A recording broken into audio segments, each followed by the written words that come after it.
Take a person, take a story, take you on a journey. It's your take.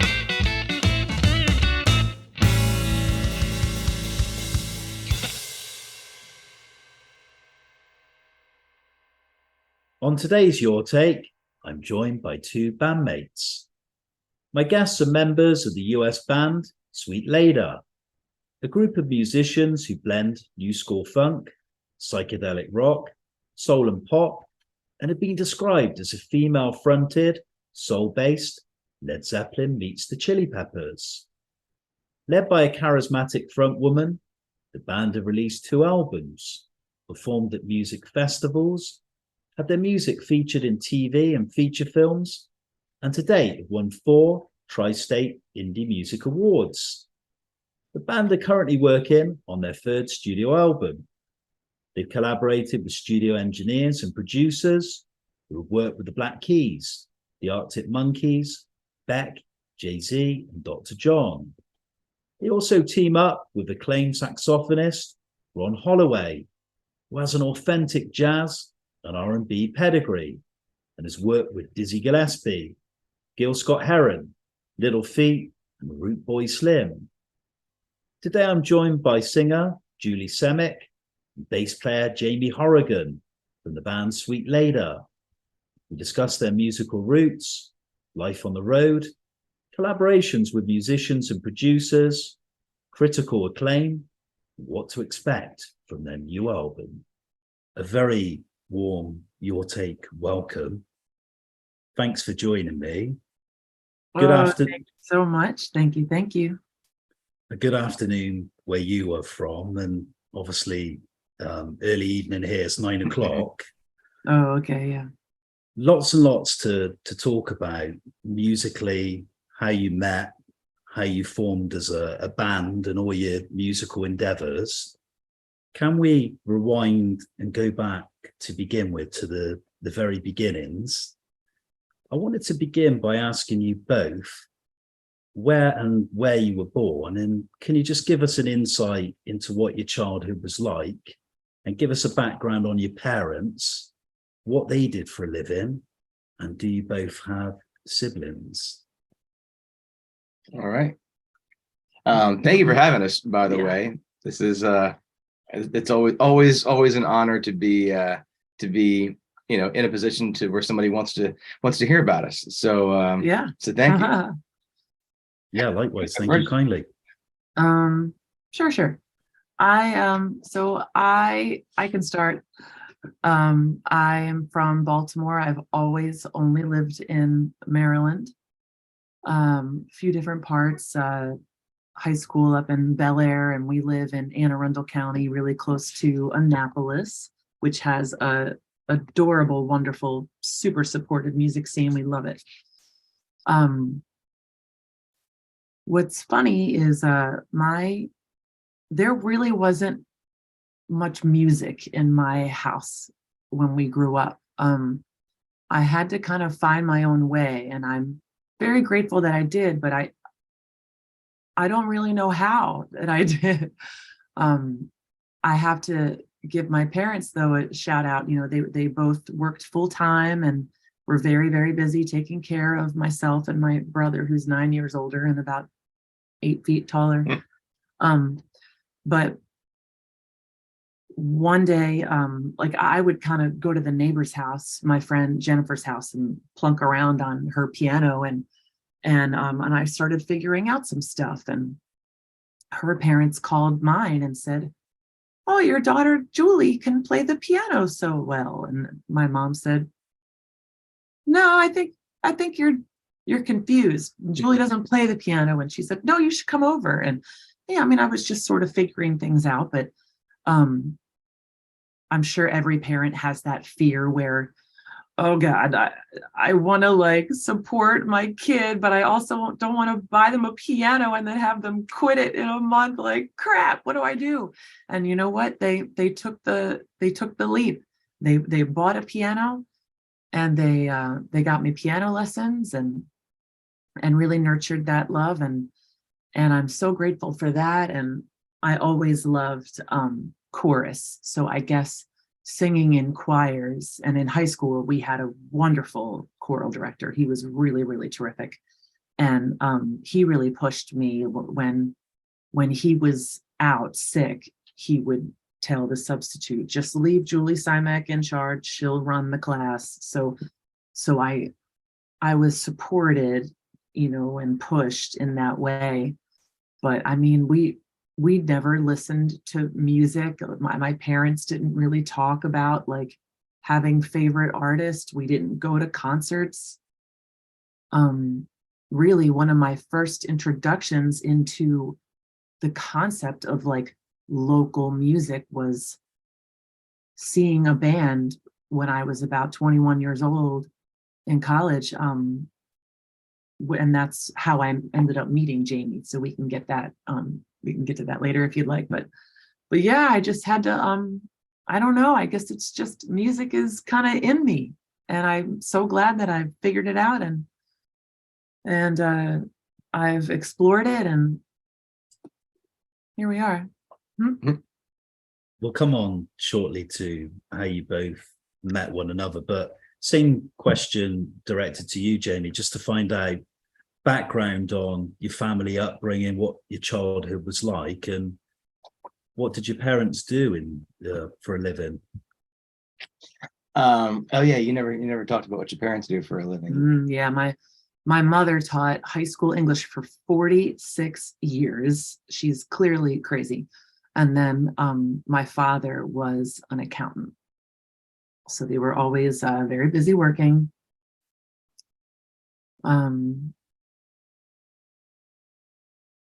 I got the math stuff from my dad, but my mom was English, and I hate reading.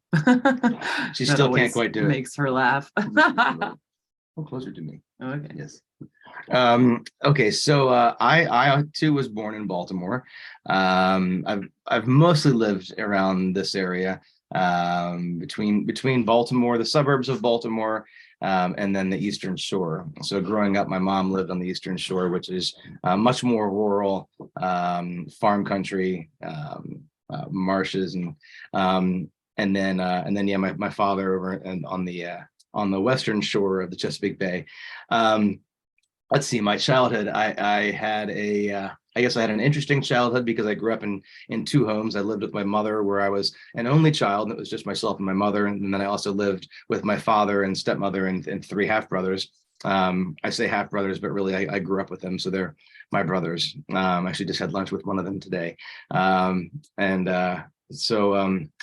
So yeah, music was definitely a part of my upbringing, and it was fun for me to see her meet my family. My family coming from the more of a music and arts focus, and then getting to see when you always are looking at your own house, and you have your own perception of your own house, and then somebody else comes over and they're so interested in your house and just what you've done with your house, and you think, oh wow, like I haven't cleaned it, or I haven't organized, or I haven't done what I want to do with it, but you get to kind of see it through their eyes. It's a nice change of perspective, and I feel like that's what happened when Julie came into my life and my family. So my let's see, my dad was a musician most of his life, not professionally, but he played multiple instruments. My father is a pastor. Growing up, he was in construction.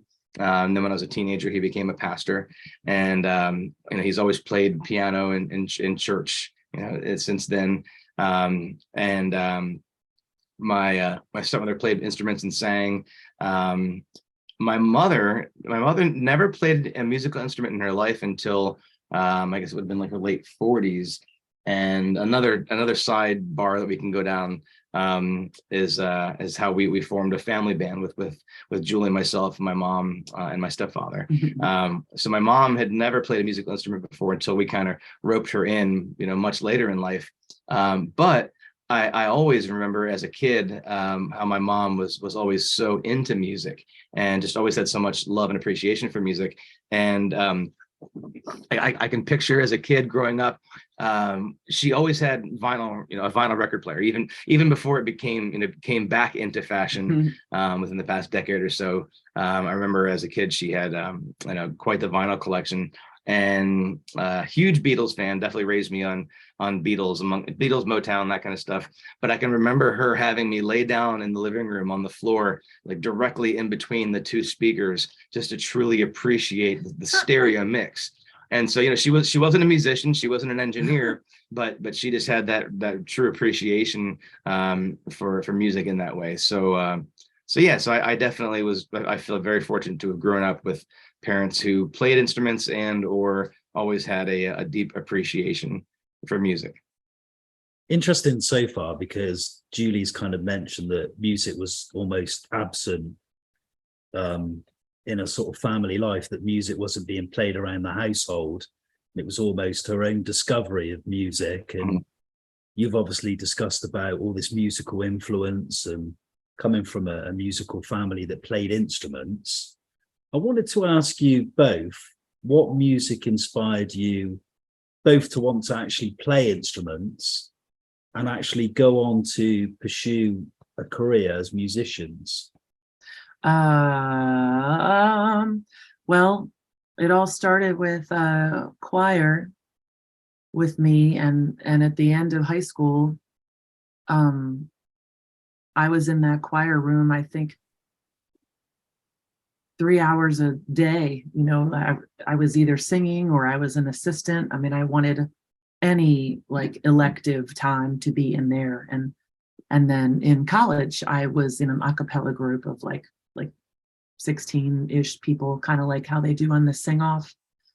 And I mean, that inspired me so much. I feel like with Jamie and I, what really fuels us is we really like the soul funk stuff, the stuff that makes you nod in agreement. Like we have very, very, very, very similar musical taste, which makes us giggle sometimes and look at each other with googly eyes. I do feel very inspired by a lot of female soul artists, but really it's just anything that lays back, has that funk, even if it's not outright funk, but I feel like we're pretty open to whatever, something surprising can inspire you.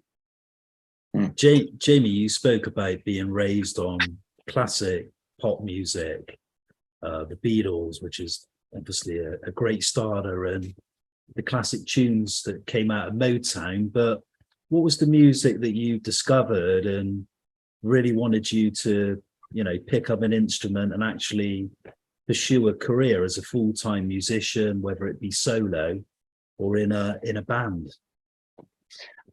Man, so I've played a musical instrument since I was in probably third grade, I think.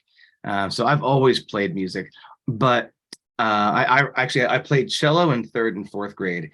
And if somebody had told me when I hit fifth grade, none of the cool kids are playing stringed instruments. All the cool kids are playing brass and woodwinds. And so I switched from cello to saxophone. And if only somebody had said, no, kid, when you're 16, you're going to fall in love with the bass guitar. Stay on cello, stay on that stringed instrument. If only that had happened, that would have been a beautiful thing. But yeah, I went to sax. And I played sax for a while, and I never really took it seriously. It was always just one of those kind of extracurricular activities. And I remember even going into high school and wondering whether or not I should do it, because I felt like I wasn't really good enough. But I stuck with it. My parents encouraged me to stick with it, and I decided to stick with it.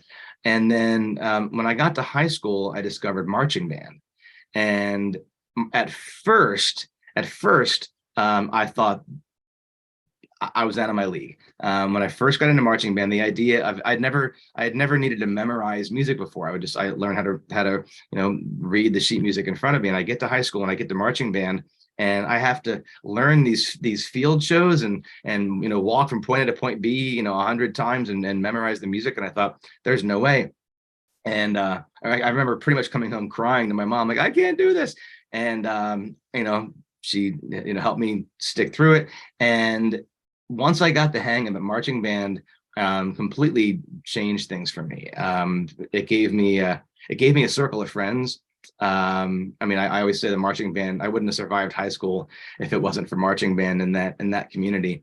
I actually just thought of the irony of, I also played sports growing up, and I always played mostly baseball and soccer. And at some point in my early teen years, I thought that team sports just wasn't for me. And there was something about team sports that just didn't quite resonate with me. But then band did, and it was just this realization of the community that I found playing music with friends, enjoying music with friends, being in a room with a bunch of fellow band geeks who were all excited about classical music and pop music, and taking pop music and classical music and blending them. And so finding that community of people with that similar interest made me realize, like, I do like team sports. I like them in the music setting. So marching band was a big part of that for me. And in marching band also was where I switched from sax to tuba.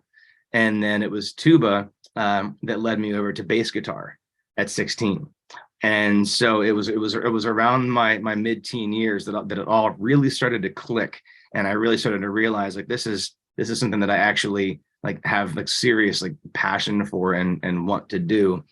And then as far as what inspired me, I was 16 in 91, so, and I was 16 in 1991, and I just picked up the bass guitar. So it was Flea. It was the Red Hot Chili Peppers and Flea that just really did it for me. Everything Blood Sugar Sex Magic and before, Mofo Uplift Party Plan, Mother's Milk, of course. But at the time I was listening to stuff that my friends were listening to. I had skater punk friends, turning me on to Dead Milkman and stuff like that. And then I had my parents' music. I was into Zeppelin and Zappa and Beatles and Motown. So really, my teen years, just I think so many influences all converged and made me realize that this was without a doubt the first thing in my life that I felt like this is me. Musical beginnings, and we've spoken about influences, we've spoken about your early experimentation with music and learning instruments, high school, being in a marching band, in a choir. Can we now come on to basically your early discovery of music? And I wanted to ask you both about your earliest experiences of actually performing on the live music scene and the bands that you performed in before going on to form Sweet Leda. I have only ever played with Jamie. He started playing in bands when he was young, but I was out on a girls' night in College Park, Maryland, and I saw this band called Pinfold, and I just, wow, I loved them. They played originals and they played covers, and they made the covers their own, and I was just fascinated. I hadn't really been to a lot of concerts. I don't even know what I knew about local music. I didn't know what was out there, and I was just fascinated. And it turns out my friend went to high school with some of them, so she introduced me, and then so I started following that band. They brought me so much joy just getting to see them and sing along to their lyrics, and a lot of the same people would show up, and it was a family, and it made me so happy to be a part of that. And then I don't know how much longer after that, but the bass player left and they got a new bass player. So I had sort of this guy. um, what's funny is I started dating the first bass player. I was wondering if you're going to go there. Well, I know. I am who I am. Too late now. I am who I am. So, like there are no hard feelings, but it didn't work out. And we were just such good friends. We figured like, we should give this a go. But we broke up, and then he left the band, and I had started hanging out with some other friends. But then I heard that the band Pinfold, they had a new bass player. They were playing a show on my birthday in DC. And I thought, oh, that would be perfect. I'm going to go see Pinfold and bring my friends, and we're going to have dinner, and then we'll dance all night. It'll be great. So we go see the band, and this one is up there, and I'm like, God damn it, he's adorable. Like, this sucks. I'm not going to date the second bass player. That's so embarrassing. So I had to marry him to make it less awkward. So shortly after we started dating, his stepfather, Don Carlson, he played guitar and wrote songs. And this is a typical family dinner when you go to when you would go to Don and Dorothy's. Dorothy is his mother and Don was his stepdad. You go to their adorable house in the middle of the woods, and you have wine, and all the food is homemade, and you have this amazing dinner. And then after dinner, you retire to the living room where Don picks up his guitar and plays Beatles and songs that he's written, and Jamie plays along, and Dorothy, Jamie's mom, shakes a tambourine and sips her wine. So we were, my first dinner over there, I was just wide-eyed. I probably didn't even speak. I thought, what is happening? Music in the house. What? So after they played a few, Don Carlson, his stepfather, said, Jules, I know that you sing, in a cappella groups and stuff. Like, what do you want to sing? So my group, we did Fever, and I had a solo in that song. So we jammed and played Fever, and Don said, I think we just started a band. And that band was called Leda's Charm. So Don, 15-ish years ago, passed away from cancer. And so we did have that little family jazzy, bluesy, folksy band. Dorothy would play percussion. And so that was my very first experience playing in a band that wasn't a choir. So when we lost Don, Jamie and I had another project that we were calling Bittersweet at the time. And then we wanted to change that name. We took the Leda from Leda's Charm to honor his stepfather. And that's how we became Sweet Leda. So I guess to answer your question, I answer probably some other questions there, like how we got the name. But so yeah, my first experience was definitely meeting Pinfold, being introduced into the whole world of local indie music, and then having, Jamie as the support to just get up there and do it. What are you waiting for? Just do it. But I know that was not Jamie's first band. He had played in definitely bands since you were what, 17? 16, yeah. 16. Yeah. As far as, rock and roll bands go, obviously outside of, orchestra, school band, marching band, 16, I started playing in bands. And, I feel like nowadays, I'm both like a little angry, jealous, and also inspired and pleased to see that teenagers these days have so many more opportunities for playing music. We see a lot through, I feel like it's the whole school of rock thing, and then all the other, I know the school of rock is like the generic term, but all the other similar schools that have branched off. We have one of the fun things about music, man. We have friends that we hang out with in our music circles who are 60, 70, and we've got friends we hang out with in our music circles who are like 15. Because it's not uncommon to go play a festival and there's 15-year-olds playing on the stage, and there's 60, 70-year-olds playing on this stage, and obviously everywhere in between. But yeah, as a teenager, there just weren't many opportunities. We might occasionally be able to like sneak into a bar for an open mic, and get to play a little bit. But yeah, I played in bands through my teen years, and we played a little bit here and there, mostly parties and then a little occasional festival and that kind of thing. But once I hit my 20s, was when it took off, and I was in a handful of different bands. Eastern Shore of Maryland, and then Annapolis area. I kind of forget what the question was. So I'm not sure where my answer should be going. Remind me what the question was, please. Yeah, it was to ask you, like, going from being the music fan, the dedicated musician, and then kind of making that transition onto the live music scene. Just your early experiences being in different bands, and what you kind of learned from those early years, and what the music scene was like at that time as well. Yeah. You learn a lot of what not to do. In your teens and 20s, definitely learn a lot of what not to do. But also, man, I mean, you learn so much. As one of the younger musicians on I think any kind of scene, and if you're smart enough, you keep your eyes and ears open, and you watch what the people around you have been doing, who've been doing it longer than you. So let's see where to go with that. So many different directions.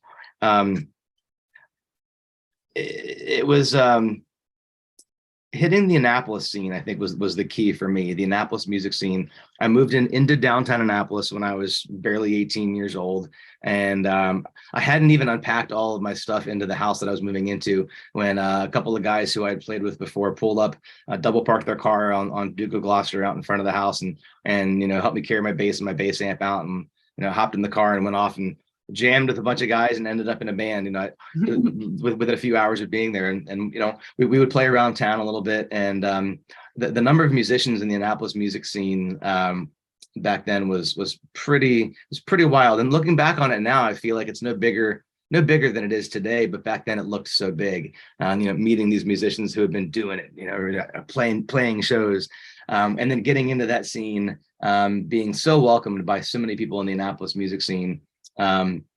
Was pretty amazing. And I remember one of my first gigs that really meant something. It was a party we played. It was a Christmas party in downtown Annapolis at this very well-known brownstone called the Pink House. The house was literally pink. The entire outside of this house was painted pink. And it was the house was definitely, I don't know if it was famous or infamous, but it was a bit of a party house. A lot of musicians and restaurant workers, bartenders lived in this house, and every year they had a huge Christmas party. I think it was maybe 7 or 8 apartments in the whole house. And the entry fee was an ornament to go on the huge Christmas tree that went up through three flights up through the foyer. Boo and Billy, 2 big music supporters, lived on the first floor together, and they had the concert in there. And a lot of good bands played there. Good Charlotte played there one year. The year that we played, Underfoot played there. The lead guy was heavily involved with Dave Matthews at the time. So a lot of good acts were playing this tiny little Pink House party. And I was in this band called Suckafool, and Suckafool was a funk band, and we were brand new, so we got asked to play first, and we played our set. And it was one of those weird movie scenes where we played just early enough that nobody had gotten there yet. We played for 5 people, and then as soon as we finished our set, everybody got there, and the room just filled with people. And we were so bummed, we were so disappointed. And then as the night went on, the party was great, and the last band played. And when the band played, the party was last band finished, the party was in full swing. And I went over to Billy and I said, "Hey man, don't you think it would be awesome if Suckafool played another set right now?" And he said, "Actually, that'd be a great idea." He said, "Go tell Boo." Boo, both Billy and Boo they were amazing men, amazing humans. Neither one of them is with us, so pardon me if I I'm stumbling over my words a little bit talking about Boo and Billy. Boo was a very tall guy who was really good at being in charge. He was very intimidating. So even though he was a friend, he was one of those guys, like, I wasn't going to go tell him what to do at his own party. And I was a good bit younger. But Billy said, go tell him, go tell Boo you should play now. And so I went over to Boo and I kind of flipped it. I said, hey, Boo, Billy thinks it'd be a great idea if Suckerful played again right now. And he looked at me and he said, that's a fucking great idea. Yeah, man. You guys, everybody's still here? Yeah, get up there. And so we got up there, and it was, I will never forget the floor. You could feel the floor flexing from people dancing. We played about a 45-minute set, and we tore the house down. We were so energized by the crowd. The crowd was so into it. This band kind of hit like really at a good time in the Annapolis scene. And it was incredible. It was nothing like I had ever experienced before. It was definitely that first, like, you know, I got the bug of like what it can be like to play music or even original music in front of an audience of people and have them just respond with so much energy that your energy goes up and their energy goes up. Yeah, Boo was always one of the best music supporters that I had ever known in the area. And so from there it grew, and I played in some cover bands, some original bands, and finally, you know, met this one through Pinfold. Pinfold was one of my favorite bands that I ever played with. Always meant a lot to me, and so meeting my wife through that band and starting off a whole musical journey through that was pretty special. Julie, this is a question for you, and you've already kind of briefly touched upon this, that you met Jaime from a young age, and you've already discussed about meeting a bassist in a band that you had a little fling with, and then you met Jaime, and the rest, as they say, is history. But can you tell us the story of how you met one another? And then second to that, can you also introduce us to the other band members and how they became part of the band and the sweet Leda story? Yeah, so when I met Jaime through Pinfold, this wonderful Maryland band, it was on my birthday. So I love that. I feel like he was my gift. But when I met him, I was dating a couple people, and he had a girlfriend at the time. So we didn't start dating right away. I would just come to the shows, and, you know, and I would see him, but then they eventually broke up a few months later. I think it was like 3 months later. So that, I mean, basically my friend said, I think I just heard Jaime broke up with his girlfriend. I said, I'll be right back. And I went and grabbed him. Like, you're mine. So yeah, we started playing together first as like a little trio with our buddy Kevin Hill, and you know, mostly covers, but we started writing. I mean, that was terrifying. I mean, how do you write a song that doesn't exist? I mean, how do you do that? And I mean, the funny thing is, if you just try it, it's terrifying. You know, it's terrifying, especially the people around you. You're not a musician, and then one day you are. You're not a songwriter, and then one day you are. Like, it's hard for the people around you to understand, you know, and you're not going to be that great in the beginning either. But so we started the band with our buddy Kevin, and we played as a trio, and Jaime actually played percussion, and Kevin would play guitar, and he and I would sing together. And then but then we wanted to be louder. We wanted to rock out a little bit more, dig into our funk soul roots. So we added drums, and we had a few lovely players, but we finally settled on, Kevin left the band. He went the the family route and had two awesome kids. So it was just too much for him to do all of that. So we found one of the best known guitar players in the area, Omar El Diehi, who Jamie knew from the scene. I think Omar came out to see us one day, and Jamie had just assumed, like, oh my God, he's so good, you know, like hey Omar, you know, if do you know anyone who might want to play guitar in our band? You know, let us know. And Omar's like, me? Like, oh shit, okay. And then we also knew this lovely human Don Boyette from the Annapolis scene, who we would just, you've definitely known him from the music scene, and then I got to meet him just by going out and supporting local music. And I had filled in with his band a few times, so he and I played together. Yeah. So it was the four of us, the core four. We would add other musicians like Ron or percussionists and stuff. But it was always the core four of us for about 14 years. But then Don left like right around the start of COVID. And that was so incredibly difficult. I mean, it's totally like losing, you know, a family member. I mean, it was so hard.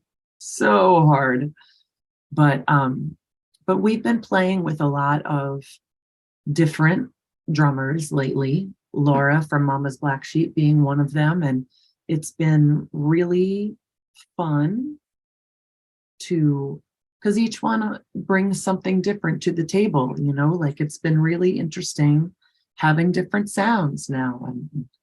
And we have a great time with all of them. It's different, but so it's still the three of us, Jamie and myself and Omar, and then we have some different drummers. We've been playing with a wonderful man, Tristan Gilbert, for quite a few gigs these days, and that's been going really well. But very interesting. A lot of bands seem to lose their drummers during COVID. I don't know what's going on with the drummers, but I know that there's a few bands that we're all rotating drummers. It's all very slutty. Everyone's sleeping around.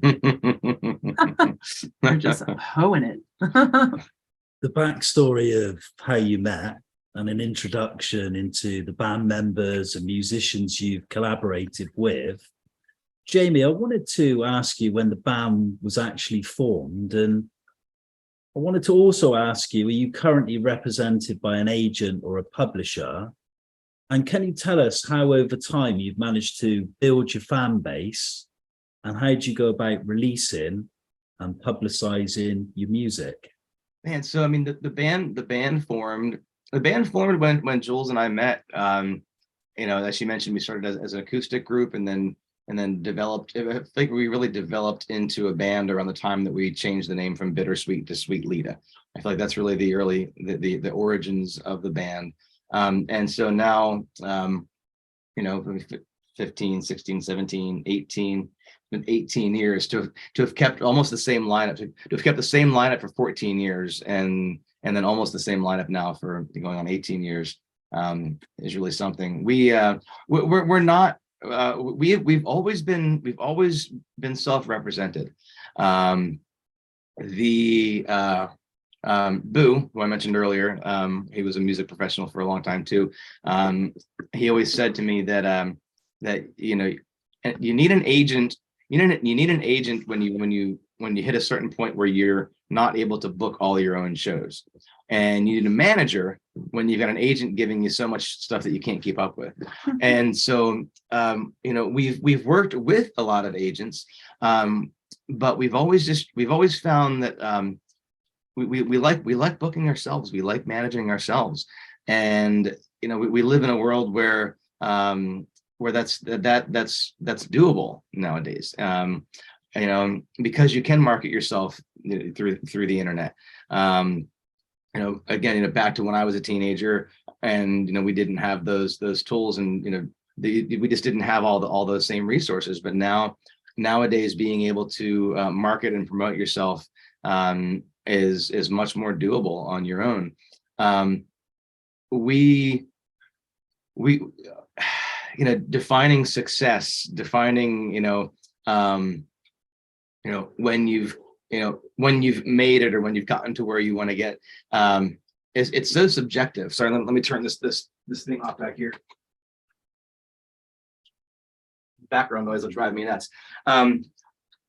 It's different for everybody, and really, I think the key for any musician, especially a musician who has been trying to maintain a career over a few decades, through your 20s and 30s and later, what the career needs to be is something that makes sense for the whole band. I feel like it's important to always take stock of what path are we on? Are we happy with where we are? Do we want to be going in a different direction? Do we want more of this or less of that? And so I feel like being self-managed and self-booked really allows you that freedom to always just be the ones writing your own story and making your own path. Having an agent booking you bigger, it's a lot easier to get the bigger shows with an agent. So, it's definitely harder to get the bigger shows without the agent. But, you make a couple relationships along the way, and you find some people who can introduce you to that person or that agent. We did have a publisher for a hot minute.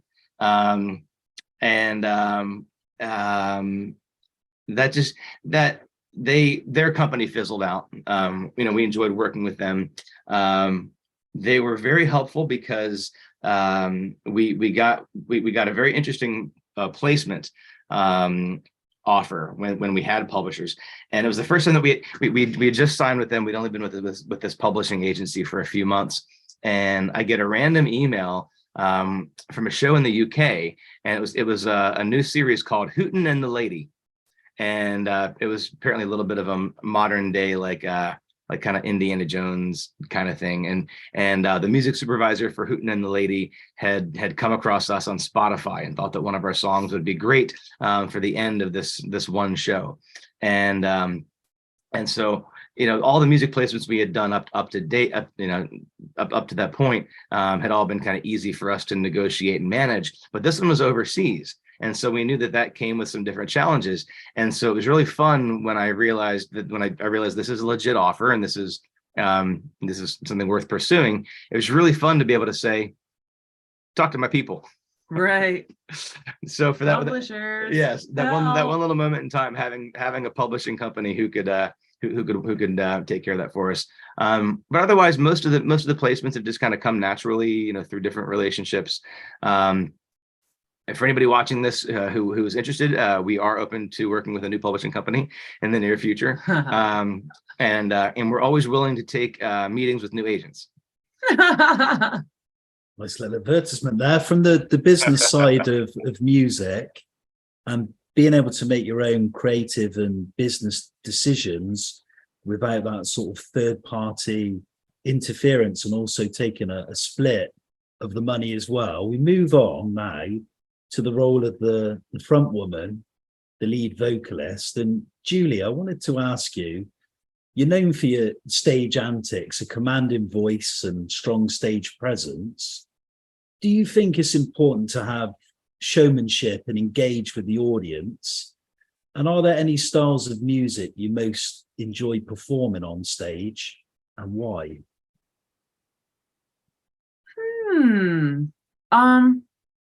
Well, I feel like I have two ways to answer that first question.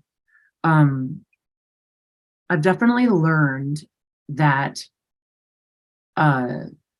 being a musician is different than being a performer. They're two different things, and they're related but separate. And that's not something that I ever really thought about. Like, you don't just get up there and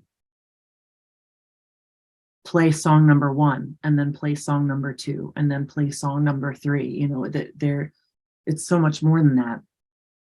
But on the other hand, I feel that what's really important is that you are connecting with and inspiring your audience. And I think that performers and or musicians do it in different ways. You know, I feel like we have such an amazing, huge, wonderful, supportive scene. And it's really fun to see how everyone has their own specialty. Like one band that we know that I can think of, his specialty is just his amazing songwriting. That his songwriting just changes people's lives, and that is the way that he connects with them.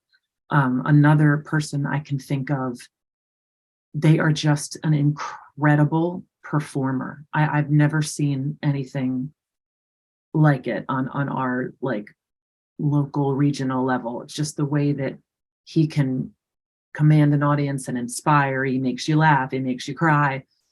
And then other people connect and really excite the audience just with amazing instrument playing. You know, I feel like it's so great, because whatever your weakness is, it doesn't matter. You know, you can work on that, but you can find another strength to hone in on.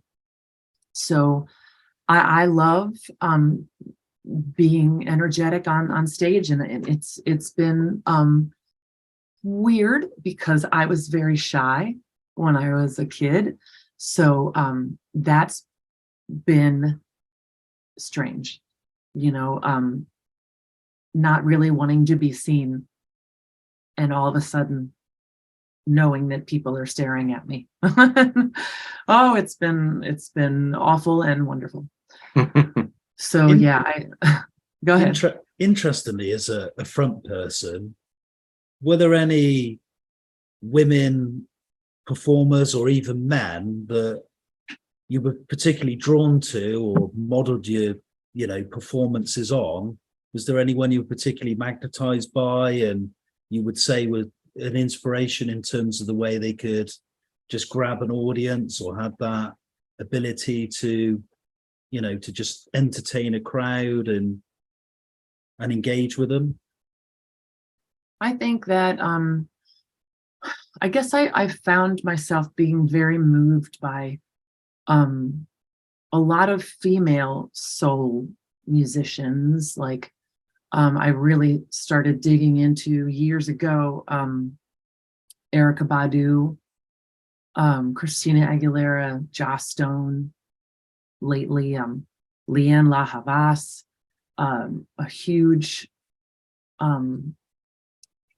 motivator for me is Alan Stone. So he's not female, but I guess years ago, like I just was so amazed by these females, and I would listen to them all the time.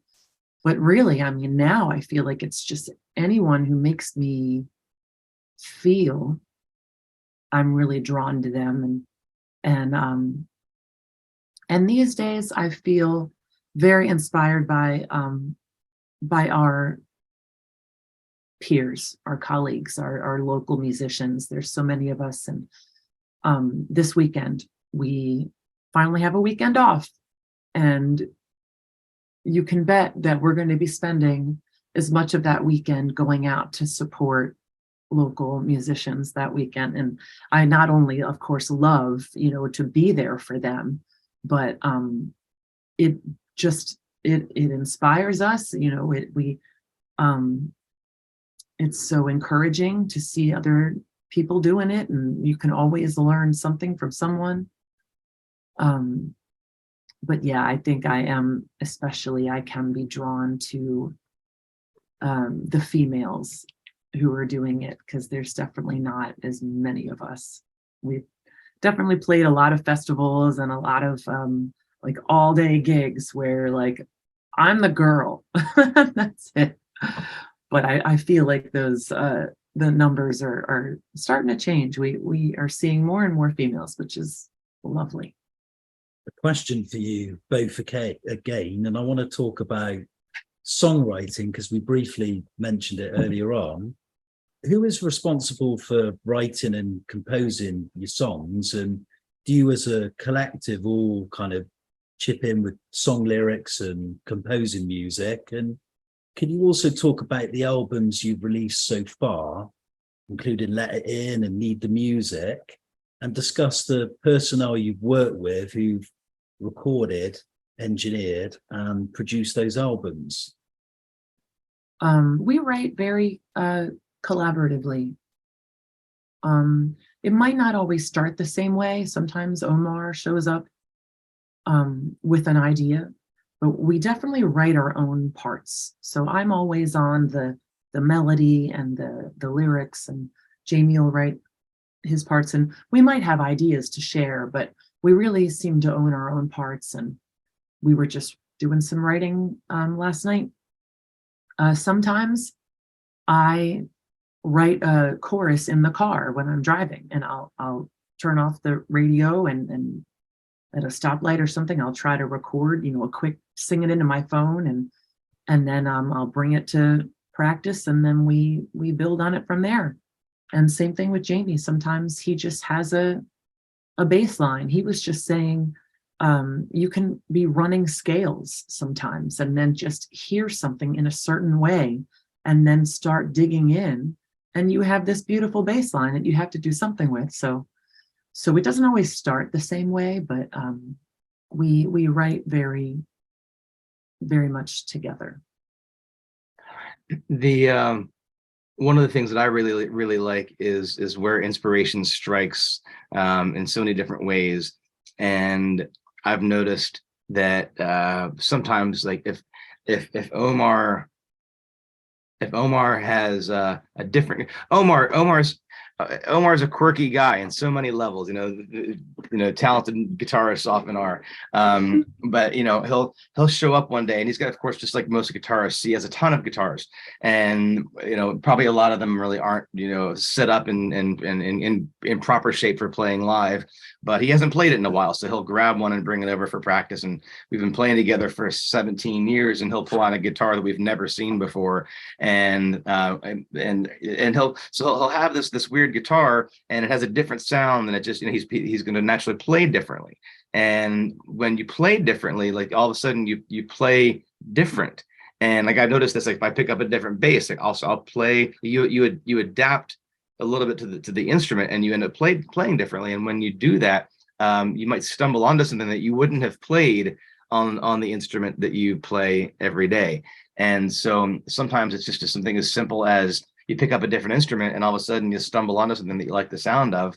And then one of the other band members says, "Wait, what was that? What did you just do?" And usually it's I don't know. What do you mean? Like, no, that thing. Like, no, play. No, stop. Play that thing you just played right there. Yeah. Keep doing that. Keep doing that. And then it just builds from there. Mm-hmm.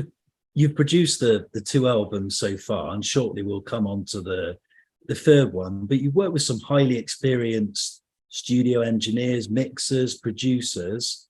Can you just talk about those collaborations as well? Yeah, for sure. Out of the gate, you have to mention Steve and Joseph Antonelli. Steve has produced pretty much everything we've done for a long time. Steve was actually, I just realized, so funny, sitting here on my desk right there, and Need the Music, our first real album. We put out an EP before that, and it was very much just us going into the studio, and it was even with Steve and Kevin, but going into the studio and just, here's the songs, and you walk in, and an engineer puts microphones and checks levels and hits record, and the band plays the songs that they walked in with. But with Steve wanted to help produce us, and a true producer is somebody who becomes a part of the band. We've obviously, growing up with the Beatles, I always think of George Martin, the whole 5th Beatle idea. And so with Steve, when we did the first album, we went in to do pre-production, And so the whole band went into the studio, and we set everything up and mic'd everything up, but a little bit more laid back setting.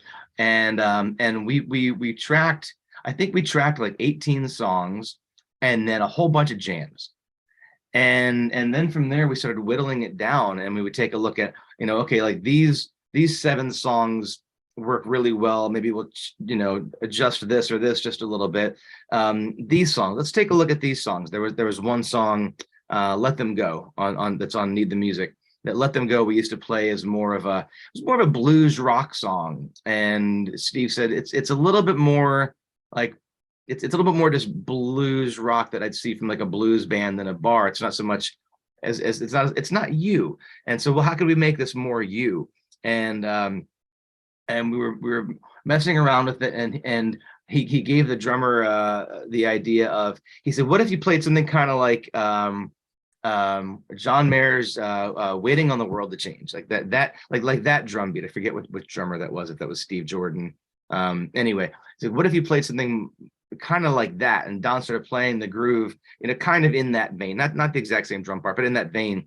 And then Omar right away started playing the guitar, the same guitar, the guitar part, but different, with a different feel. And all of a sudden the song evolved with this new feel. And so Steve really helped bring out a lot of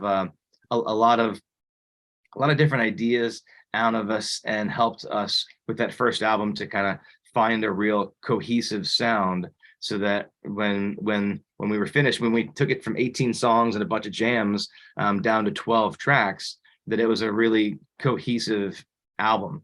The process of us working with Steve on that really kind of helped hone our sound, even in that time. So that was a really great experience. And then the second album, Steve came to us.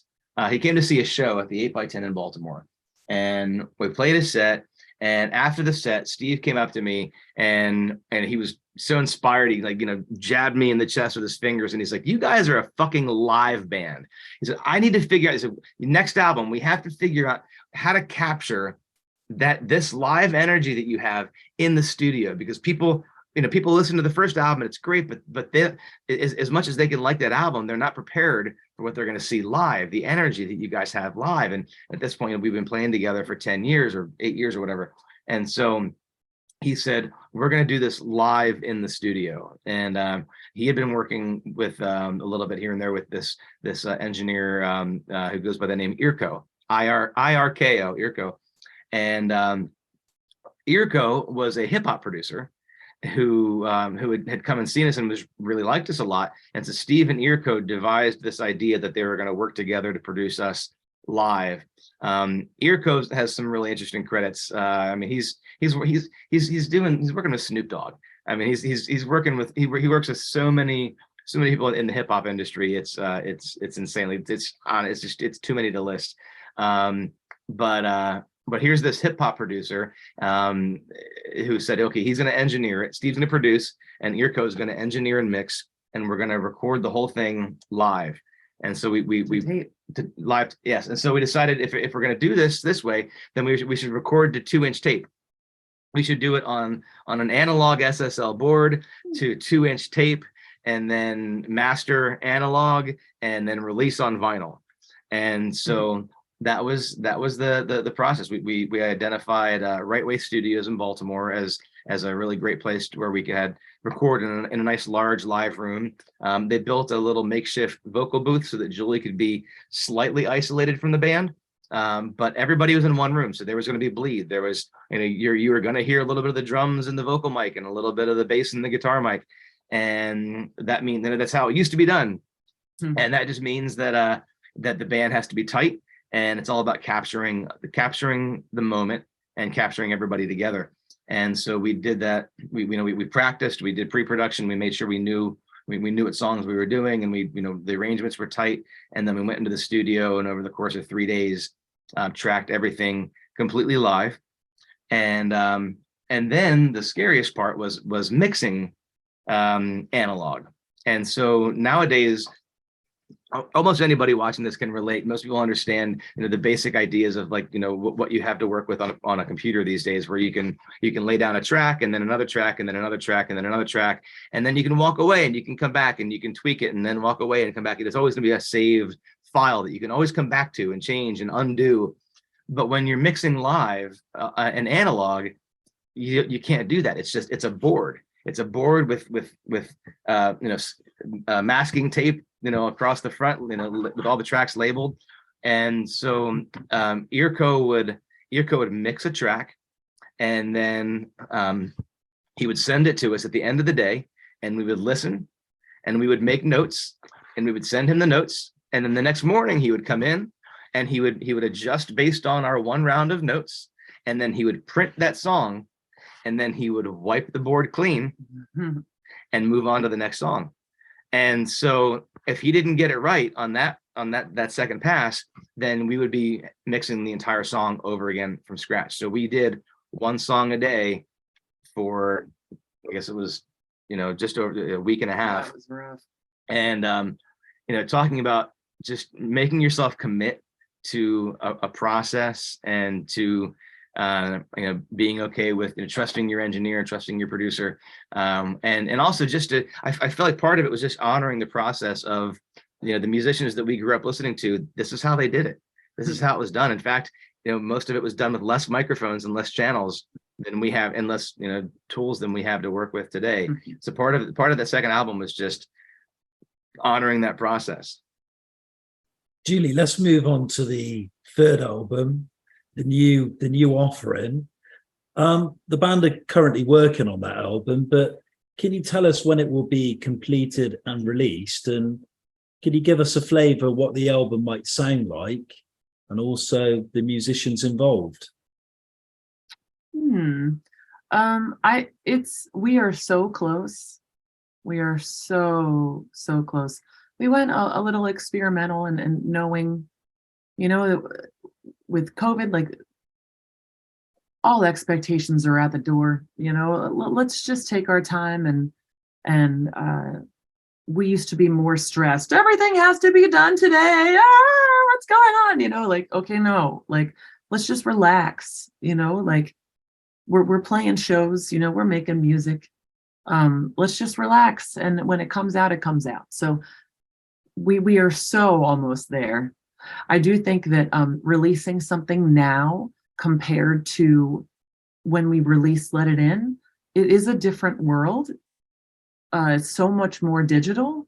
It used to be like, just print the CDs and send it into iTunes, and then you were good. But now it's so much more complicated with the streaming stuff. So we're figuring that out. But this one will be an EP, so it'll be a little shorter. I'm excited. I'm excited for what's on there. It's hard for me to see it objectively, like how it's different from the other stuff, but I feel like I'll be able to tell a little bit later. But we had, I guess it was the core four of us, Omar and Don and the two of us, and we had a dear friend who is a great artist, Wordslave, lay down a bunch of, he plays in a band, Honestly Soul. He has played percussion and put down vocals, and we do have Ron Holloway on one track, right? Is that it? As far as the musicians go, I think so. Yep.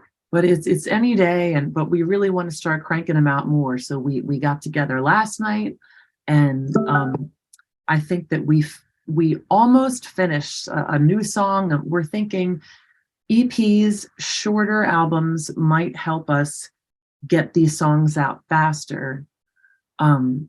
We still play almost every weekend, and we have day jobs too. So and as you get older, it's so much harder to get to do everything at once all the time.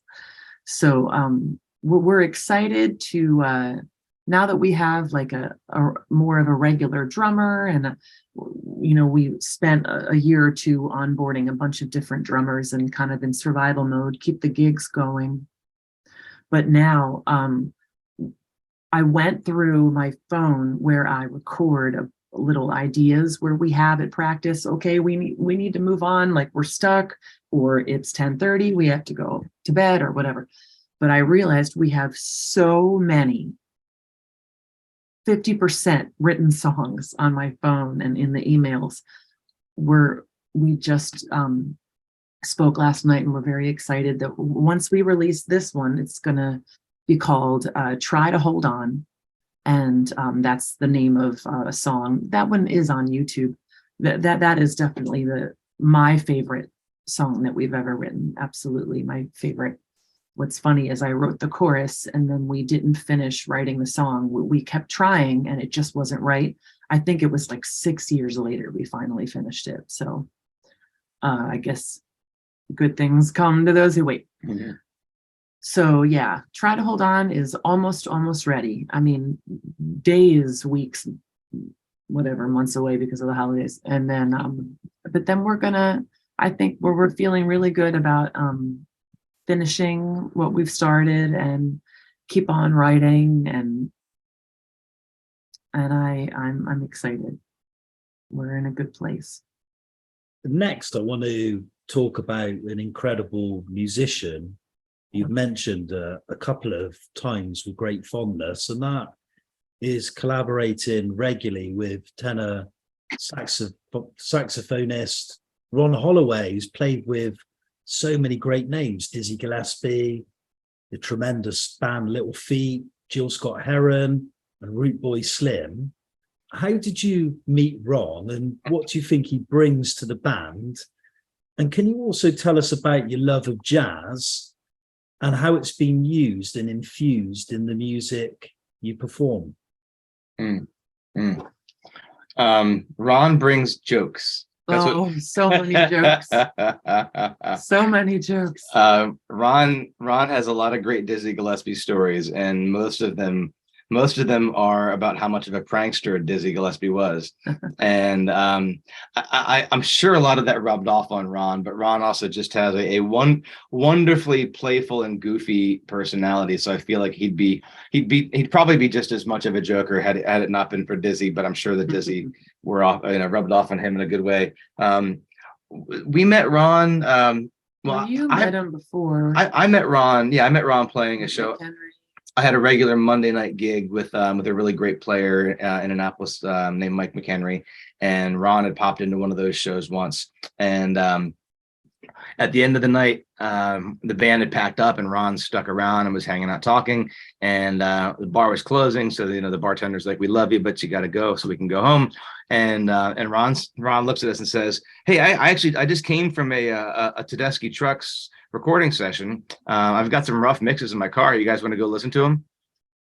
Of course we do. So we went out to Ron's car and listened to some rough studio tracks, but then a couple years went by and I hadn't seen him, and we played a show where we played with Devin Allman, who's Greg Allman's son, and the new Riders of the Purple Sage, which was a Jerry Garcia side project. And so, we opened for them in Baltimore, and then Ron was sitting in with Devin. Yeah.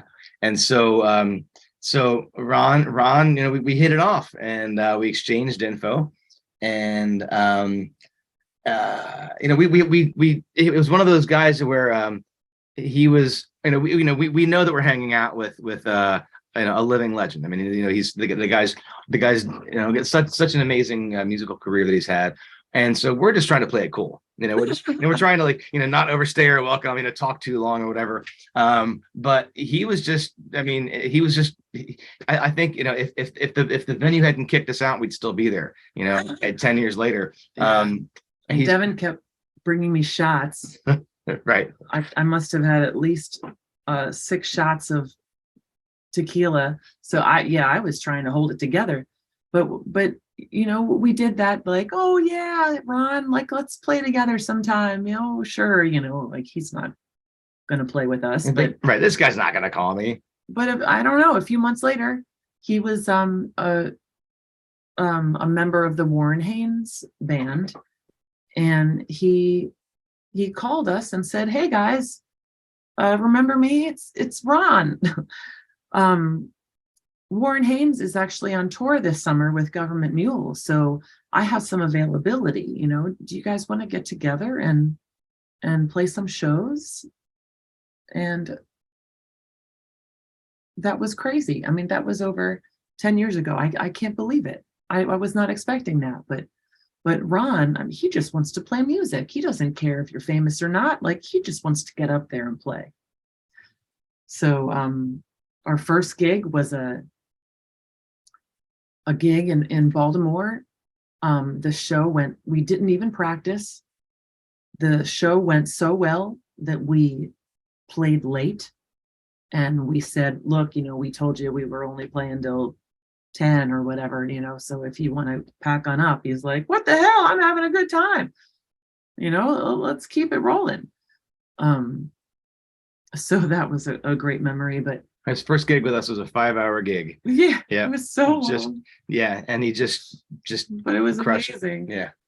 And so yeah, he's such an incredible musician and soloist. Like, I mean, everyone is just blown away with every solo, every note. I mean, he's so dynamic. And but on top of that, like, I can get a little nervous. I can get stage fright. It'll pop up when I least expect it. But his jokes, you know, always really help me. Like, they really help me put me at ease and keep me laughing. And I have he's upstairs. I have a purse that's a chicken. I know that sounds weird, but it looks like a chicken. It's exactly a chicken, but it's my purse. So, and his name is McGurk, and I keep him right up front with me by my mic stand.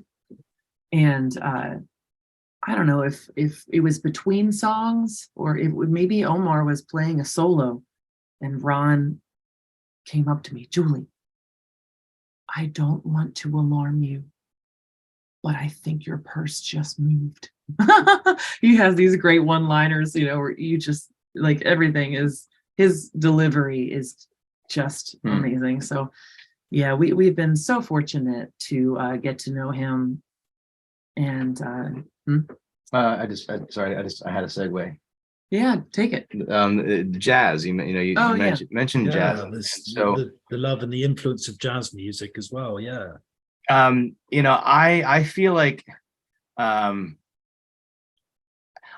not enough of a student of jazz to feel like I can really speak to jazz. I feel like I can listen to lots of albums, I can digest lots of, and I started as, you know, as a kid. Like, I remember being like 14 years old and being into Gershwin, and I had this, you know, I played sax back then, so I had this Stan Getz Zoot Zims tape that I would just listen to over and over. But I never, you know, when it came to you know, the kind of music that I felt pulled to perform, it was always more soul funk rock.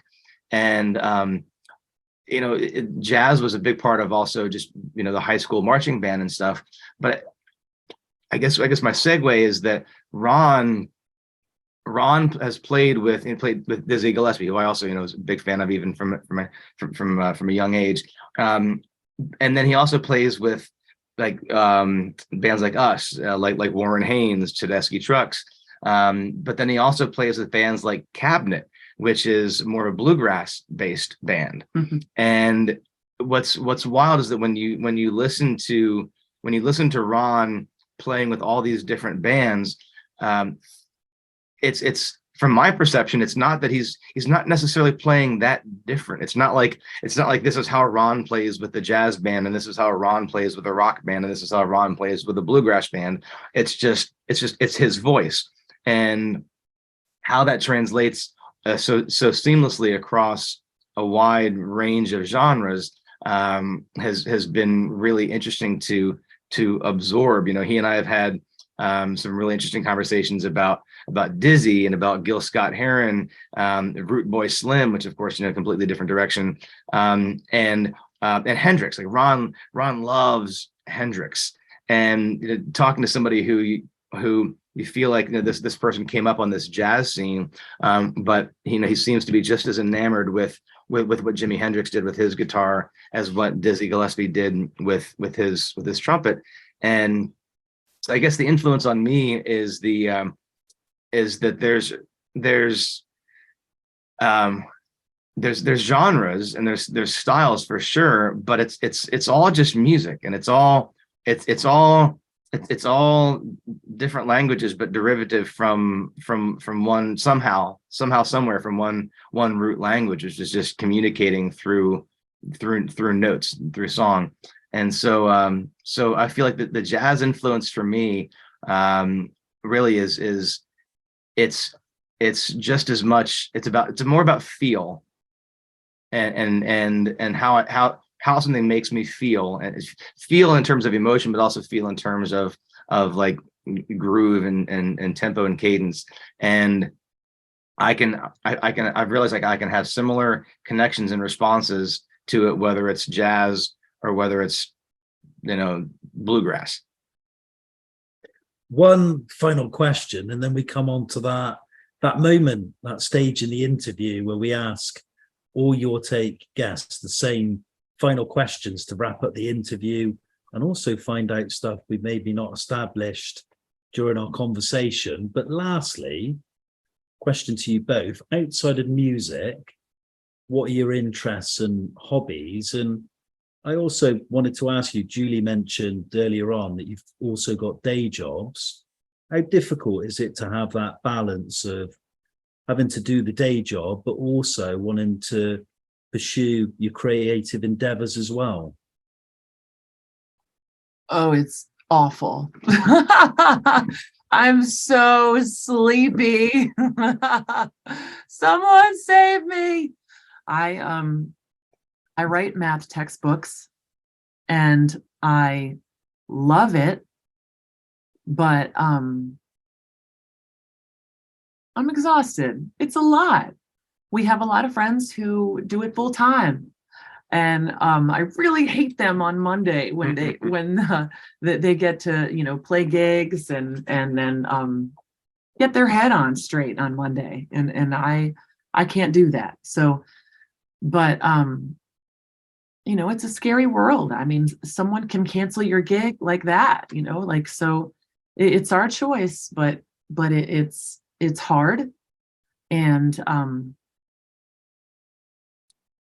I think it's harder as we get older, but it is what it is.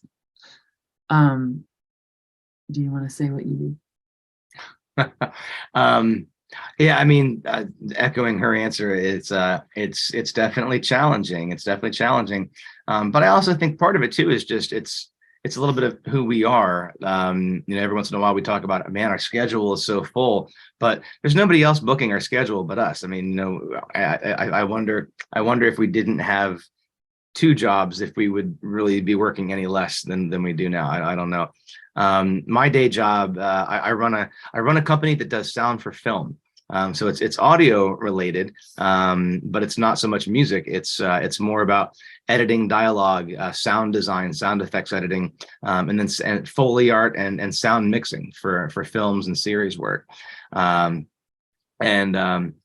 so we're based both in Maryland as well as Los Angeles, California, and so I bounce back and forth a bit, and it's fun that my job is related. It's all entertainment industry, and so there's some good crossover. We've made some good relationships and had some song placements and stuff because of that. But yeah, I mean, I stumbled into it as a musician, like most people in the audio world. We stumble into it from the music world. But yeah, I enjoy it. I enjoy it all. I enjoy it all. I need it all for one reason or another. Julie and Jamie, it's that moment. We're heading towards nearly 100. done around about 90 interviews, and we always finish the interview, every Your Take edition, with these same questions, just to find out a little bit more about our guests. They're quick fire questions, so you don't need to think about these in any great detail. Are you ready? Okay. Are you both answering at the same time? Here we go. Yeah, these questions are directed to you both. Number one is, what would you say is your favorite pastime? Tequila. A favorite pastime. I'll go bourbon. But really, it's happy hour with friends.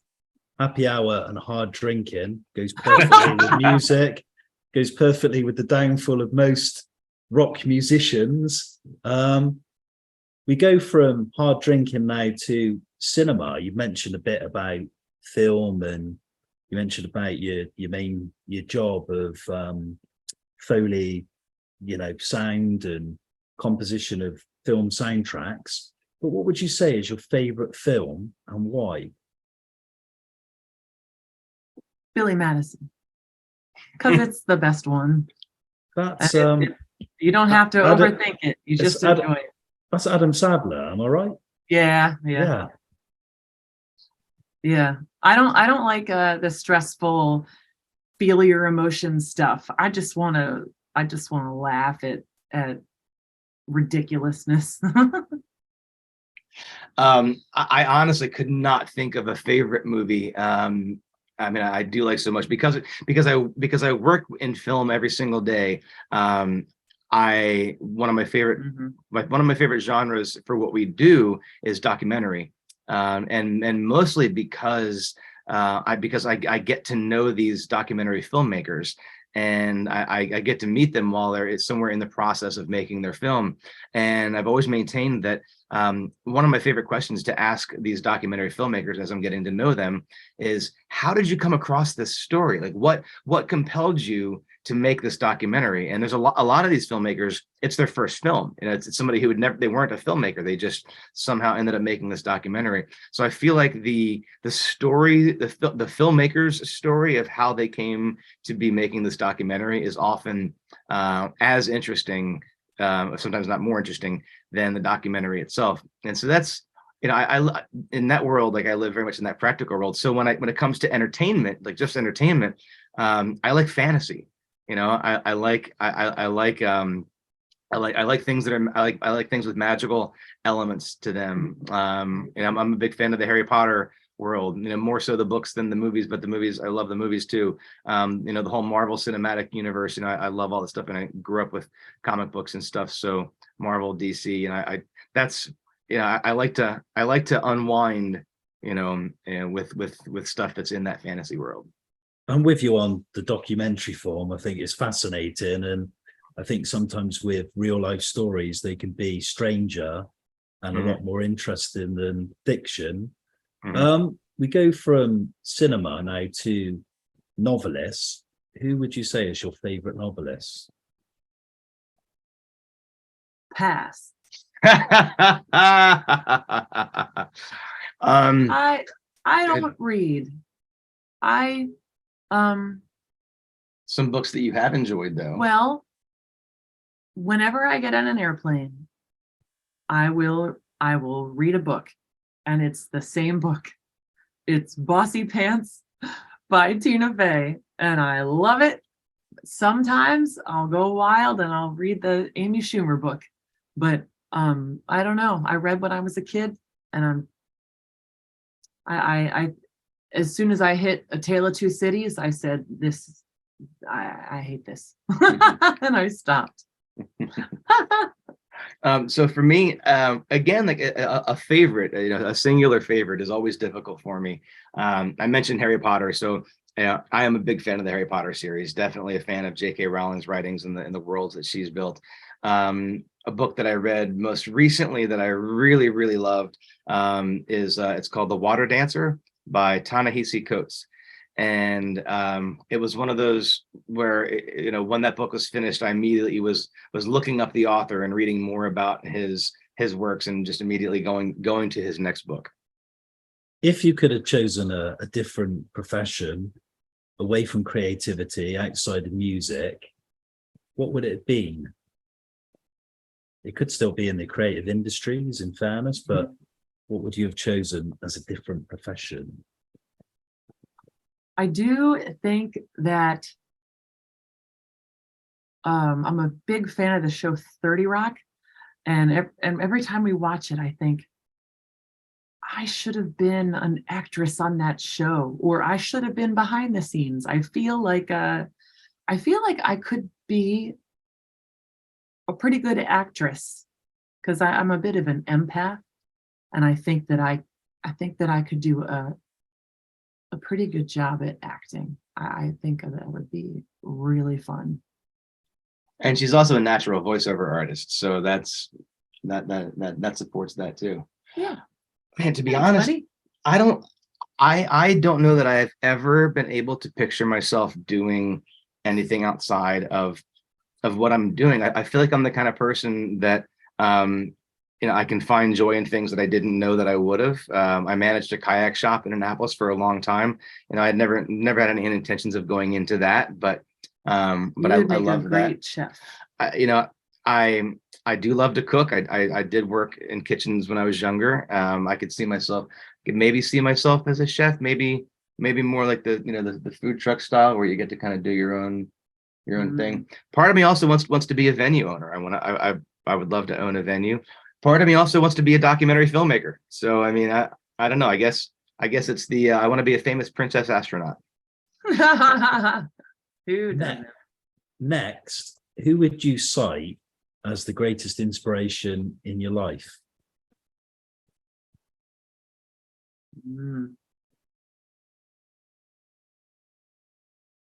Shout out to Grandma Mickey. Dorothy's, Jamie's mom's, Dorothy, her mother, Grandma Mickey. I think she's everyone's favorite person who meets her. She's going to be 100 years old in February. And she comes to our shows. She dresses up for Halloween. She's definitely slowing down a little bit. She did not go to Halloween this year, which was a bummer. We missed her, but she still asks us, oh, we're having dinner. She's going to come over on Sunday. She's going to ask, what can I do? Like, you can focus on just it. I'm afraid that if she walks over to the sink, she might fall, to help, like, do dishes. Like, don't fall, please. Just sit and relax. For the love of God, you've been like working and living so long. Just relax, But we moved 15 years ago, so she was still in her 80s. Completely helped us. When we moved out of the apartment, she cleaned it all up so that we could move into our first house. And then we just moved in to this house 2 years ago. And she asked, what can I do? She always wants to just help and contribute and be a part of things and experience life. And everyone just loves her. She's like our biggest fan, and she's an amazing person. So without thinking about it, I would definitely say Grandma, but I would also have to say my mom. My mom is a badass. She's tough lady. And Jamie, the same question. Who in your life would you say has been the greatest inspiration?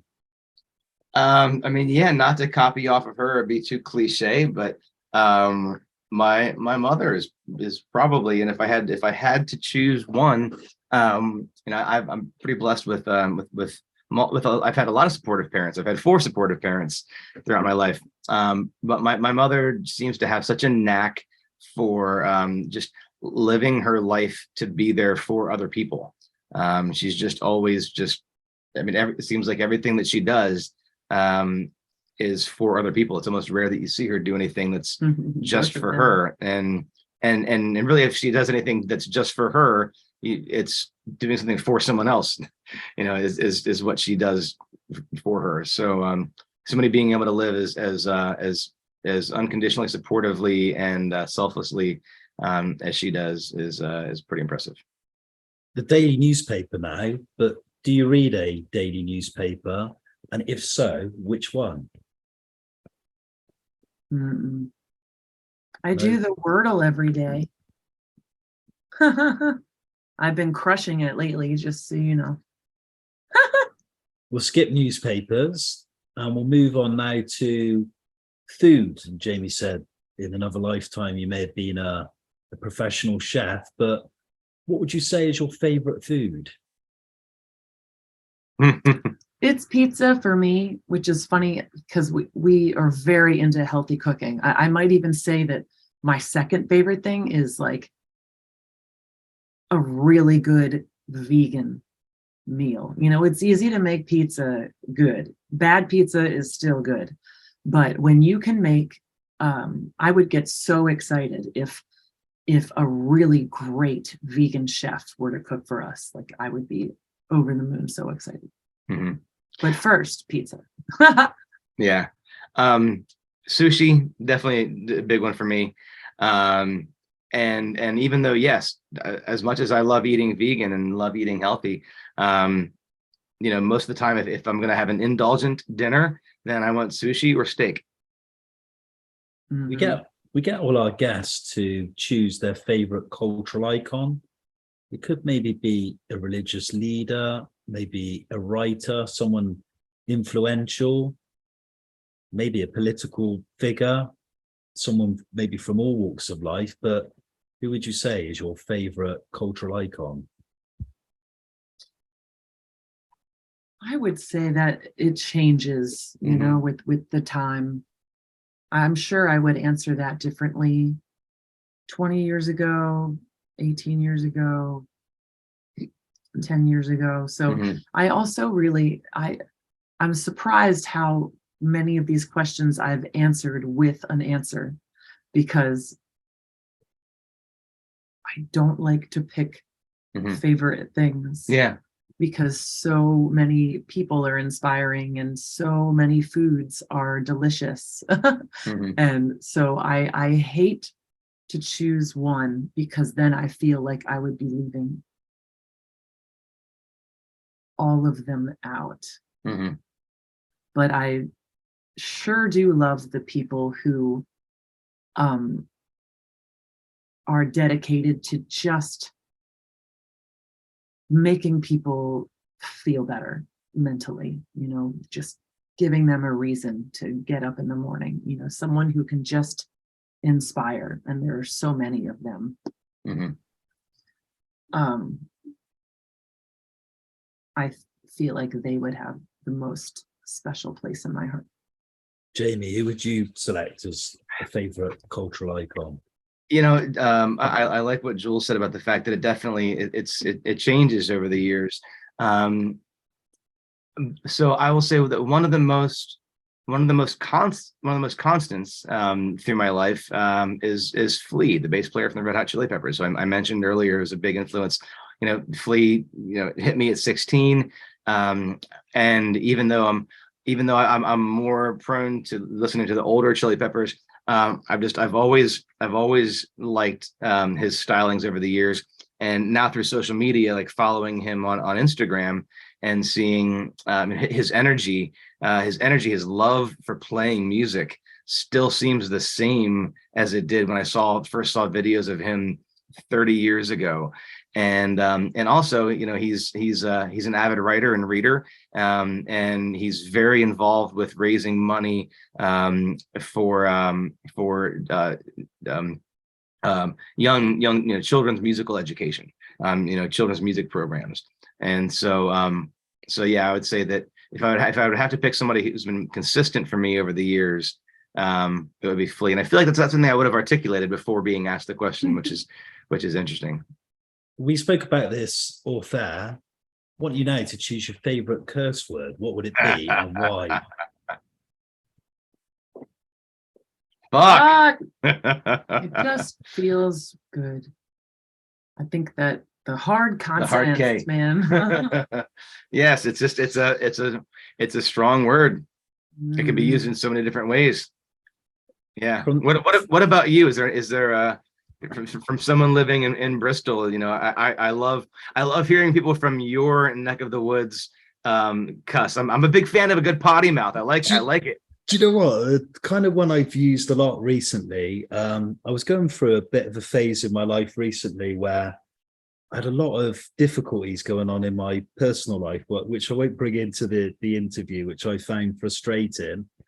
And I got into a bit of a feud with somebody who ripped off me for money. Well, not me personally, but a business. And I kept using the word prize asshole all the time. Yeah, that was like a regular, that person is a prize asshole. And I keep using that. So that I'd probably cite as my favorite curse word. From fuck and prize assholes now to favorite places or holiday destinations, where would you choose?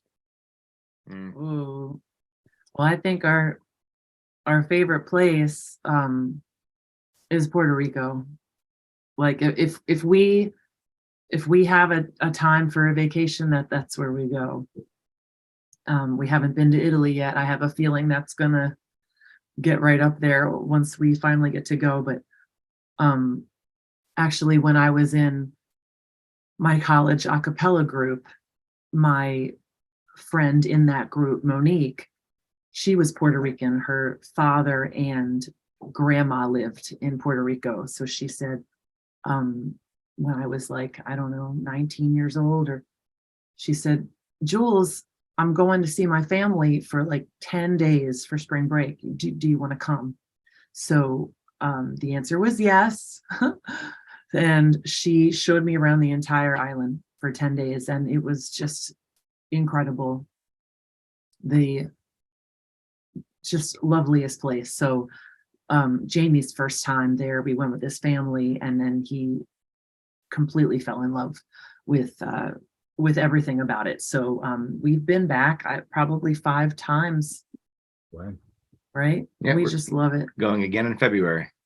Yeah, we are. Yeah, we have lots of other traveling we want to do, but we get to Puerto Rico as much as we can. Yeah. You're going to hate me for asking you this next, because Julie kind of said it greatly, that it's really hard to single out favorite things, and I feel the same. I could choose probably 20 favorite films, probably 20 favorite albums, but who is your favorite music artist, and what would you say is your all-time favorite album, the one you go back and listen to time and time again?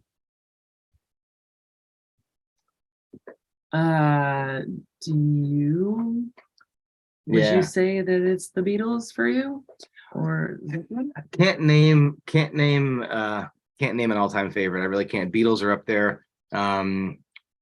Abbey Road has always stood out to me, but again, there's so many other good albums. Zeppelin has always been a huge influence on me.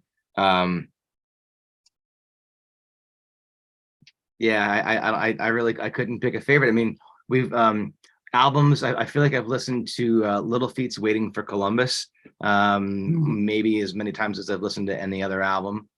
Some Galactic. We listened to a ton of big John Mayer fans, and Alan Stone has been a huge huge one for us. And so much Brandi Carlile. I got so mad at her. Yeah. I saw her in, what was it, August? And all I did the whole time was sob. I just freaking sobbed. And I don't like to cry. Yeah. So I would say, yeah, she's definitely top of the list. Erykah Badu live that you mentioned. Erykah Badu, she has an amazing live album. Oh my gosh, it's so good every time. So those are just a couple answers. What would you say is your greatest achievement to date?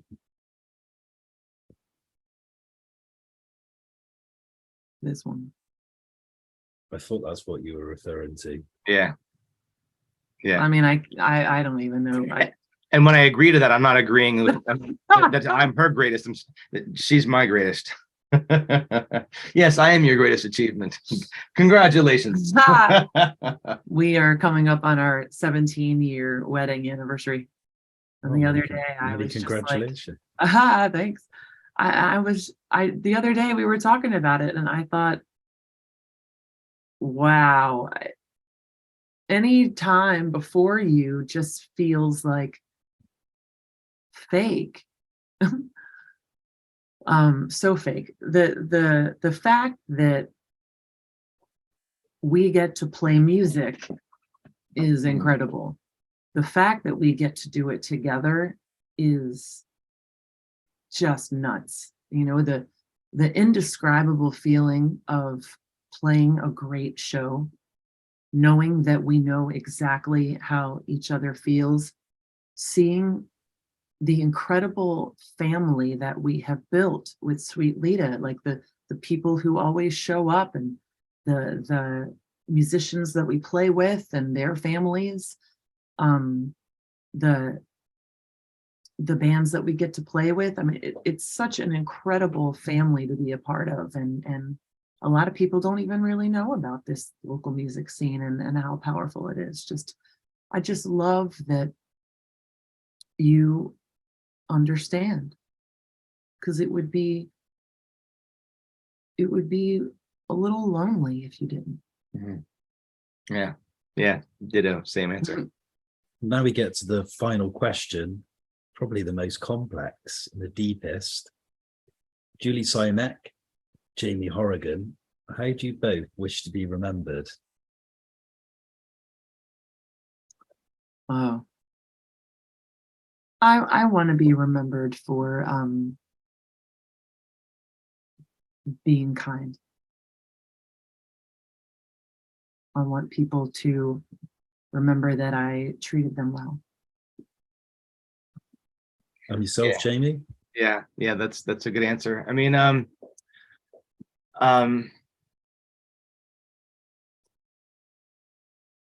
yeah, I want to be. I mean, you know, I feel like there's nothing more specific to say than I want to be remembered in a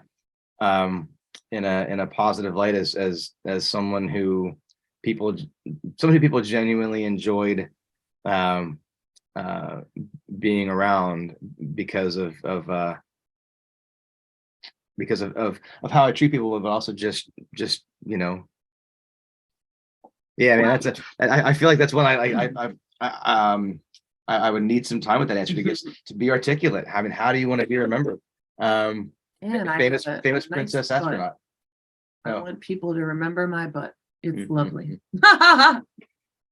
Yeah. No, I think that truly I think I'd want to be remembered for my personality and how I treated the people around me. Obviously, you know, you want to be remembered as, you know, as a musician, you know, as you know, as an influencer or whatever. But no, I want to be remembered as somebody people genuinely liked and treated people well. Julie, Jamie, Sweet Leda, thank you kindly. End chapter of a long interview. So I thank you kindly for giving up your time and your music and your creative endeavors this evening, or shall I say this afternoon for you, to take part. I wish you all the very best with the third album, or should I say the EP. Looking forward to listening to it and finding out when it will be released. Oh, we will definitely send you a copy. Thank you kindly. And then lastly, how do we find out more about the band, listen to your music and see you live? And are there any, are you interested in maybe coming this side of the pond and maybe performing in the UK or even a European tour, or any plans? Certainly open to that. Oh yeah, we are. We have a few friends that love to tour in the UK, and I'm sure they could help us out. You know, I've learned, just be open. You know, you never know what crazy things are going to be thrown your way. People can always find out about us at sweetleda.com. Of course, you know, your standard, you know, Facebook, Instagram, and streaming platforms. But what's nice about the sweetleda.com is there's a little pop-up that will show up where you can enter your email address. So if anyone just wants a reminder of like any kind of news, here's a show, here are the details. Does the place have good food? Do you need a ticket or whatever? Just, I like to give some inside info on shows. And then I'll also share, here's a new video, here's our EP or whatever. So if people want to know what's going on, I would say the emails are a great way. I was going to say the same thing because not to be biased, but a little bit of Julie in your inbox a couple times a month is a very lovely thing.